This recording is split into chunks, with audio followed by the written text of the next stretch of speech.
এই দোয়াটা শিখে নেন, ইনশাআল্লাহ আপনার জীবনের সমস্ত সংকট কেটে যাবে।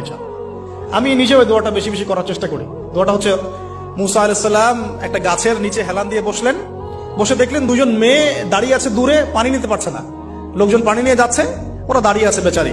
মুসা আলাইহিস সালাম গিয়ে বললেন, কি সমস্যা আপনাদের?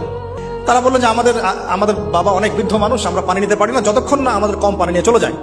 মুসা আলাইহিস সালাম একটু বললাম না, ফিজিক্যালি খুব স্ট্রং ছিলেন, থাকে না বডি বিল্ডার, সামনে গিয়ে কথা বলে সরব পানি দিতে দাও, তখন মানুষ একটু মূল্যায়ন করে না।